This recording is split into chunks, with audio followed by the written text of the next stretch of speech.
Welcome to Unwrap Reality, where we narrate stories on things that happen in real life. You never think it'll happen to you, that someone who knows your dreams better than anyone else could rip them away in an instant. I certainly didn't. Not until the day I realized my best friend, Clara, had taken more than just an idea from me. She'd stolen a part of my soul. It started innocently enough, as these things often do. We were sitting in our favorite coffee shop, the one with mismatched chairs and the faint smell of burnt espresso lingering in the air. That day, I was buzzing with excitement, pouring out every detail of an app concept I'd been nurturing for months. It wasn't just an idea, it was my lifeline, the culmination of years spent observing people's struggles and imagining solutions. As I spoke, Clara leaned in closer, her eyes lighting up like they always did when she was inspired.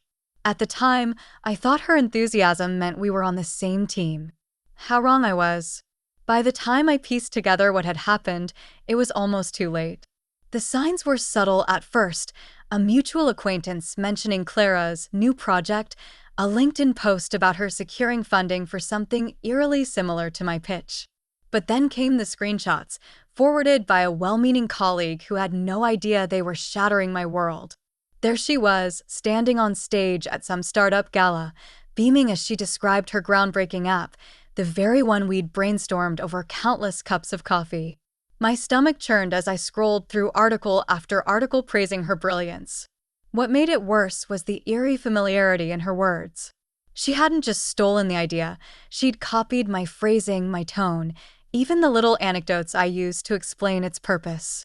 In that moment, I felt like I'd been erased. And yet, the betrayal ran deeper than the theft itself.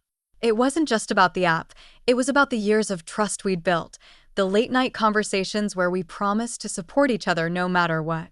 When I confronted her, expecting anger or guilt, I got neither. Instead, Clara shrugged it off, her voice calm and measured. "You weren't ready, Jules," she said, as if that justified everything. Those 5 words haunted me long after the conversation ended. Ready? Wasn't readiness subjective? Or was this her way of convincing herself, and maybe me, that she'd done nothing wrong? By the time I decided to sue her, I wasn't fighting for money or recognition. I was fighting to prove that I still existed, that my voice mattered. Because sometimes, the hardest battles aren't against others, they're against the parts of yourself that start to doubt your worth. Let me tell you a little about myself before everything fell apart. My name is Julie, and I've always been the kind of person who sees potential everywhere. Whether it's turning an old thrift store find into something beautiful or dreaming up solutions to problems most people don't even notice, creativity has always been my anchor. I'm not flashy, I never have been. I prefer quiet coffee shops over crowded networking events, and I'd rather spend hours perfecting an idea than pitching it to someone who might not understand its value. That's why Clara and I clicked so well when we first met. She was magnetic, the type of person who could walk into a room and command attention without saying a word. Where I was reserved, she was bold. Where I doubted, she pushed forward. For years, I thought that balance made us unstoppable. Clara wasn't just my friend, she was my confidant, the one person I trusted with my wildest ideas. We met in college during a group project neither of us wanted to be part of. While everyone else slacked off, we stayed up late trading stories about our futures. She talked about building empires. I dreamed of creating tools that would make life easier for people like me, dreamers stuck in practical worlds. Over time, our friendship deepened. She knew my fears, my insecurities, and every half-formed concept I jotted down in notebooks no one else ever saw. And I knew hers, the pressure she felt to succeed, her fear of failure, and the way she sometimes stretched the truth to protect herself. Looking back now, maybe I should have seen it coming. But at the time, all I saw was a partner in crime, someone who believed in me as much as I believed in her. Our world revolved around those coffee shop meetings, where the air smelled like roasted beans and burned ambition.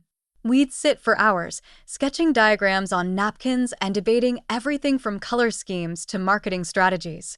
Those moments felt sacred, like we were building something bigger than ourselves. Or at least, that's what I thought.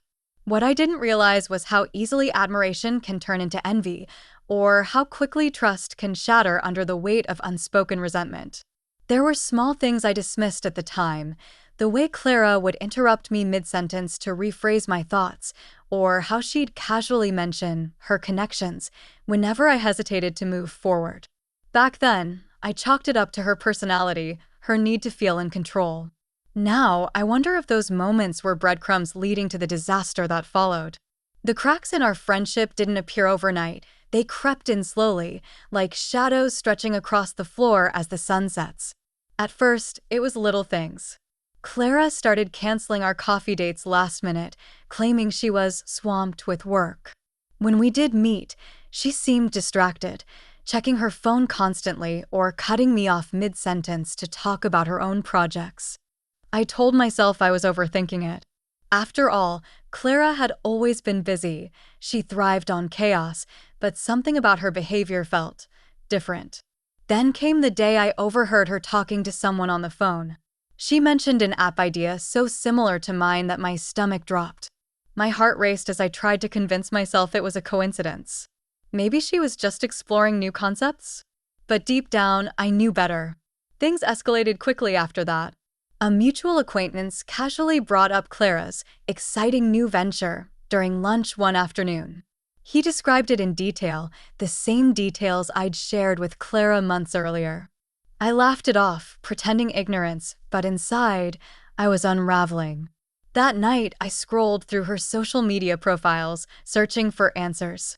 Sure enough, there were cryptic posts hinting at a big launch, along with photos of her meeting investors and attending networking events. Each image felt like a punch to the gut. What hurt most wasn't just the betrayal, it was the realization that she hadn't even tried to hide it from me.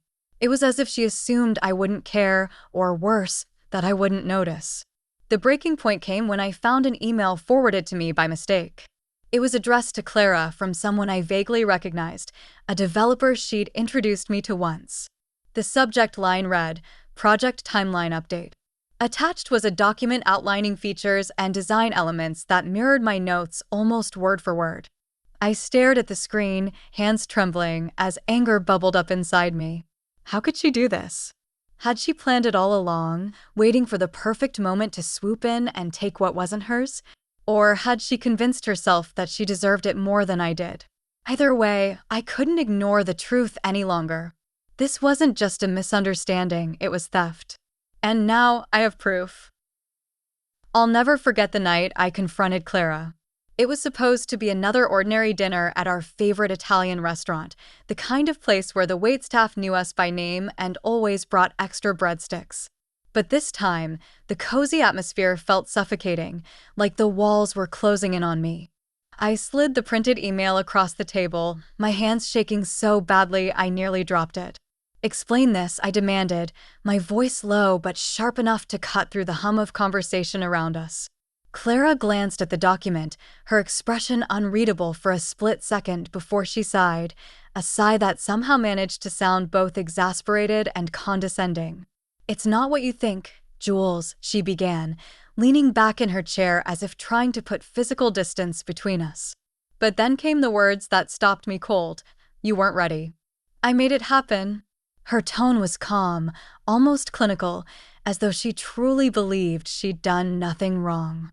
She went on to explain how she'd pitched the idea to investors, refined the concept, and secured funding, all while I was still stuck in the planning phase. Every sentence felt like a dagger twisting deeper into my chest. How dare she frame my caution as weakness? How dare she act like she'd done me a favor by erasing me from the narrative entirely? For a moment, I couldn't speak. My mind raced with conflicting emotions: anger, disbelief, humiliation, but above all, betrayal. Betrayal so raw it left me breathless. I wanted to scream, to throw my glass of water in her face, to storm out dramatically like they do in movies. Instead, I sat there frozen, staring at the woman who used to know me better than anyone else. When I finally found my voice, it wasn't loud or fiery. It was quiet, steady, and laced with resolve. "If you think I'm letting you get away with this, you don't know me at all." And just like that, the fragile facade of our friendship shattered completely. The days following that dinner were a blur of sleepless nights and frantic Googling. I hired a lawyer, a sharp, no-nonsense woman named Daniel Cross, who assured me we had a strong case, but warned me it wouldn't be easy. "This will get ugly," he said during our first meeting, his tone measured yet firm. "Are you ready for that?" I nodded without hesitation, though deep down, I wasn't sure I understood what ugly truly meant. Soon enough, the reality hit me like a freight train. Legal fees piled up faster than I could keep track of, forcing me to dip into savings I'd earmarked for emergencies. Friends began taking sides, some defending Clara while others quietly encouraged me to let it go. The isolation was suffocating. Even my family urged me to consider settling out of court. But how could I walk away when walking away felt like surrendering everything I stood for? Emotionally, I was a wreck. There were mornings when I couldn't get out of bed, paralyzed by the weight of what had happened. Other times, rage consumed me so completely that I snapped at strangers for minor inconveniences. I replayed every memory of Clara and me, dissecting moments I once cherished for hidden clues I might have missed. Had she always been this calculating? Or had ambition warped her over time? What scared me most was realizing I didn't recognize her anymore, or maybe I never really had. The betrayal wasn't just personal, it forced me to confront uncomfortable truths about myself. Why had I trusted her so blindly? Why hadn't I acted sooner when the warning signs appeared? These questions haunted me, gnawing at my confidence and making me question whether I deserved success at all. Despite the chaos, there were small victories that kept me going. During depositions, Clara's polished exterior began to crack. Her testimony contradicted itself multiple times, and under cross-examination, she admitted to using notes from our brainstorming sessions, notes I'd written in my own handwriting. Watching her squirm brought a twisted sense of satisfaction, but it also left me hollow. Was this what justice looked like? A courtroom showdown where everyone lost something along the way? By the time the trial reached its final stages, I realized the lawsuit wasn't just about reclaiming my idea, it was about proving to myself that I still mattered. That my voice, however quiet, was worth hearing. Just when I thought I had Clara figured out, she threw me a curveball that knocked the wind out of me. On the second to last day of the trial, her lawyer approached mine with an offer to settle privately. The amount they proposed was laughable, a fraction of what Clara had earned from her app, but it wasn't the money that caught my attention. It was the conditions attached. If I accepted, Clara would issue a public statement crediting me as a co-creator of the project. At first glance, it seemed like a desperate attempt to save face. But then Daniel pointed out something chilling. This could be her way of rewriting history again, positioning herself as the gracious one while subtly downplaying my role even further. When I refused the offer, Clara's demeanor shifted in ways I hadn't anticipated. During her final testimony, she broke down in tears, not the calculated, performative kind, but raw sobs that left her gasping for air. She admitted she'd been drowning in debt long before she stole my idea, driven by a fear of failure so paralyzing that she convinced herself she was doing the right thing. "I thought I was helping," she choked out, her voice barely audible over the murmurs in the courtroom. Julie wasn't ready, and I didn't know how else to fix it. For a split second, I felt sorry for her. Here was a woman who'd built her entire identity around success, only to realize too late that winning at any cost came with its own price tag. But sympathy quickly gave way to clarity. Clara's breakdown may have been genuine, but it didn't change the facts. She'd lied, manipulated, and stolen, and now she expected me to feel compassion for her plight? As much as I wanted to hate her completely, I couldn't. Instead, I saw fragments of myself in her desperation, the need to prove we're enough, the fear of being forgotten. And yet, none of that excused what she'd done. If anything, it made her betrayal sting even more because it reminded me of how easily ambition can blind us to morality, to friendship, to ourselves. By the time the jury began deliberations, I realized this case wasn't just about punishing Clara. It was about deciding whether I could forgive her without losing sight of who I was becoming in the process. When the verdict came in, it was everything I'd hoped for and nothing I expected. The court ruled in my favor, ordering Clara to return every dollar she'd made from the app, plus damages that left her finances in ruins. On paper, I had won. But as I sat there listening to the judge's final words, I felt no sense of triumph, only exhaustion. Winning didn't erase the months of sleepless nights, the friendships I'd strained, or the pieces of myself I'd lost along the way. Later that evening, I found myself back at the coffee shop where it all began. The barista greeted me with a smile, asking if I wanted my usual order. I nodded, clutching the warm cup between my hands as memories flooded back, the laughter, the brainstorming sessions, the dreams we once shared. Now those memories felt tainted, like pages torn from a book I could never finish reading. In the weeks that followed, life slowly started to return to normal, or at least a new version of it. I used part of the settlement money to launch my own company, one built on principles of transparency and collaboration. It wasn't easy. There were days when self-doubt crept in, whispering cruel reminders of how Clara had shattered my confidence. But I kept going, fueled by the knowledge that this time, I was doing it for myself, not for validation or revenge, but because creating something meaningful still mattered to me. As for Clara, I heard through mutual acquaintances that she'd moved out of town, trying to rebuild her life after the fallout. Part of me wondered if she regretted her choices, but mostly I realized it didn't matter anymore. Her actions had taught me an invaluable lesson. Success isn't defined by what you take, it's shaped by what you build and who you become in the process. So here I am now, sitting across from you, sharing this story not just to expose what happened, but to ask a bigger question: what do we owe each other in a world that rewards ambition above all else?